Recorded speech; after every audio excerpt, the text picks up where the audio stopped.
Bonjour à tout le monde, nouvelle vidéo électrocodeur. Aujourd'hui, on va utiliser les modules Bluetooth longue distance Reax RY BG211 Lite.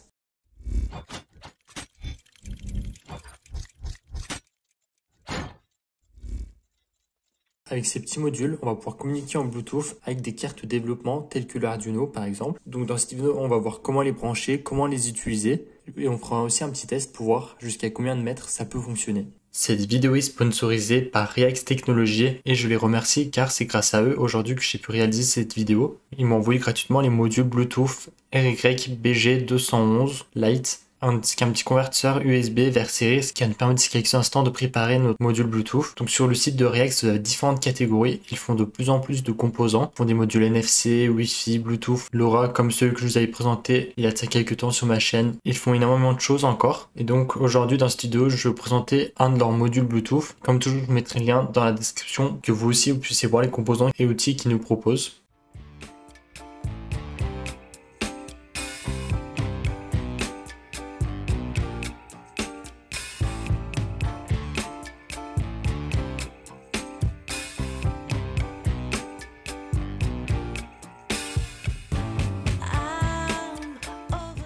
Donc après ça, on va réaliser nos premiers tests. Donc pour ça, on va avoir besoin d'un module RYPG211 Lite. Et puis un petit module comme celui-ci, ça peut être FTDI ou bien celui de Reax. Celui de Reax, il est parfait car il va descendre la tension à 3,3 volts. Et le signal aussi sera descendu à 3,3 volts car son module fonctionne en 3,3 volts. Dans le cas où vous utilisez un module FTDI, faites bien attention à utiliser du 3,3 volts, sinon vous risquez de créer votre module Bluetooth. Donc on va réaliser les connexions, c'est très basique.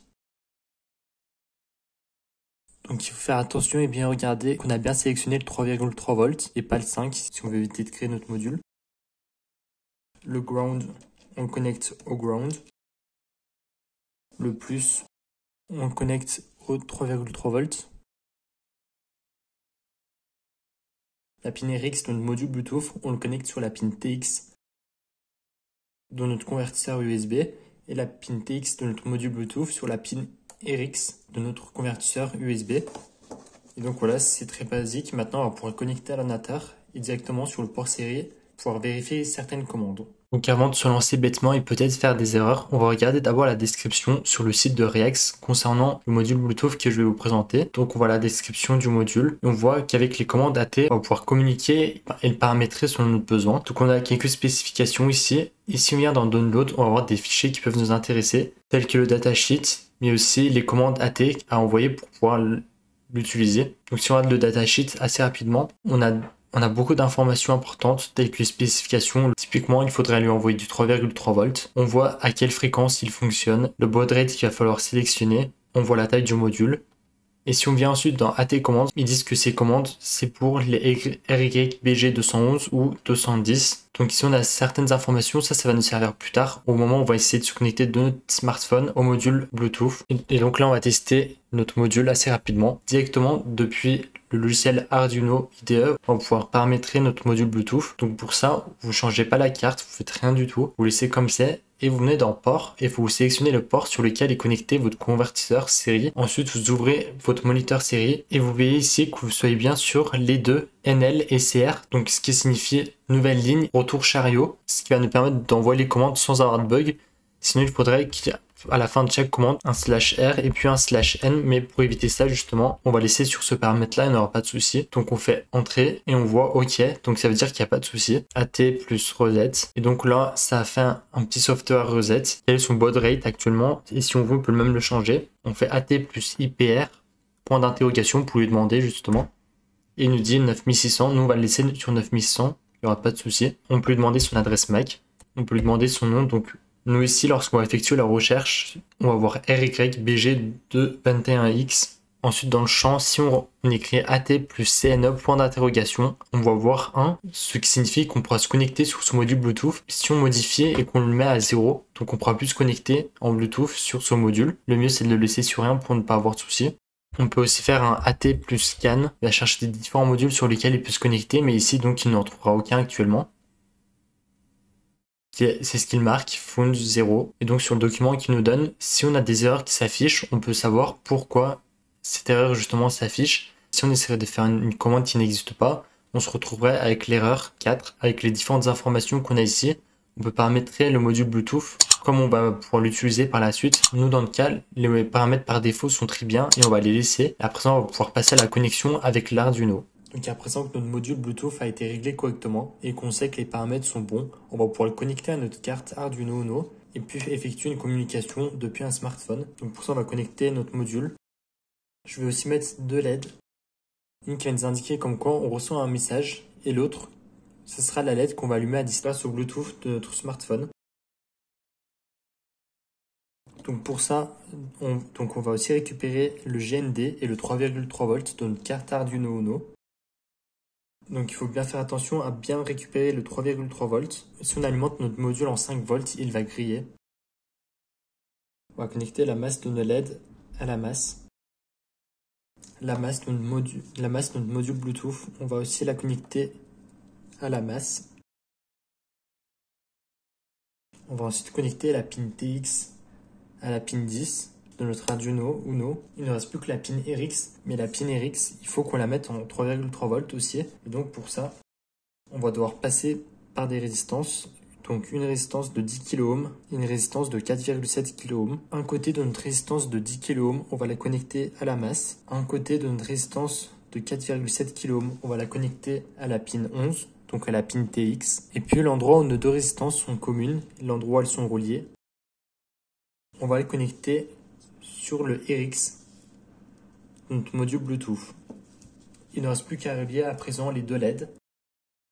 La LED qu'on va allumer lorsqu'on reçoit un signal, c'est sur la pin 7. Et la LED qu'on va allumer via notre smartphone, ce sera connecté à la pin 6. Donc moi, ce sera la LED jaune qui sera contrôlable directement depuis mon smartphone.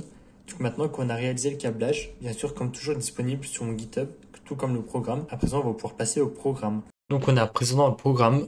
Donc dans le programme, on va inclure Software Serial.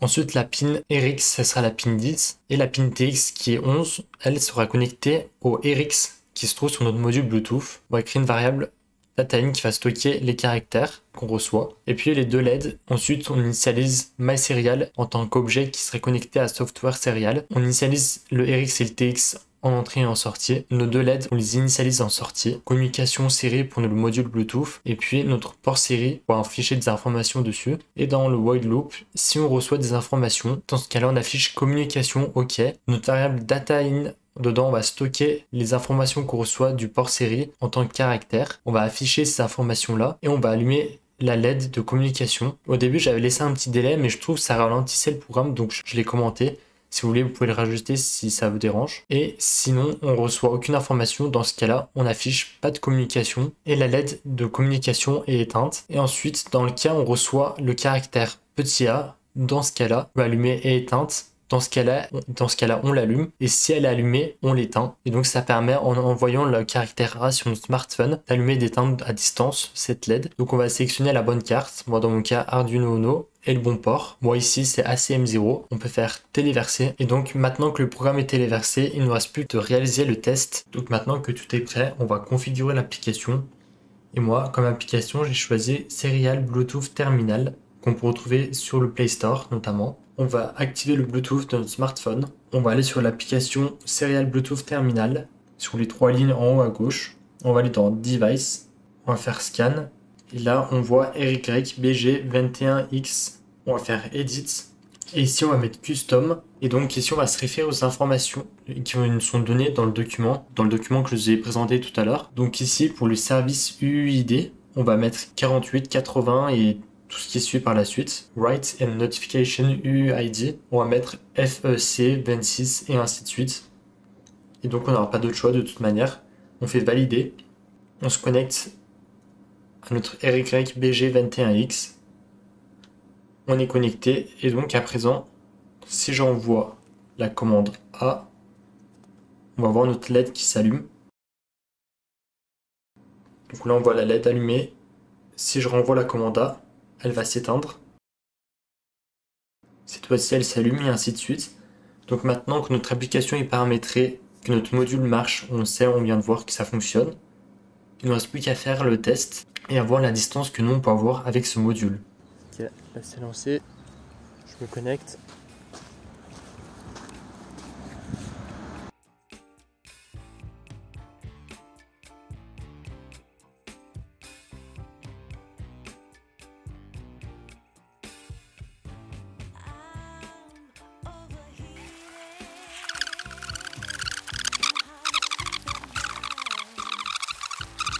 99, 100. «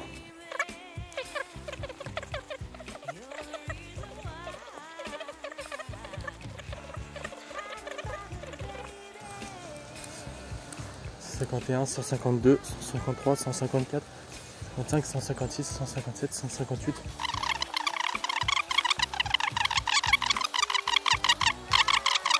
198, 199, 200, 201.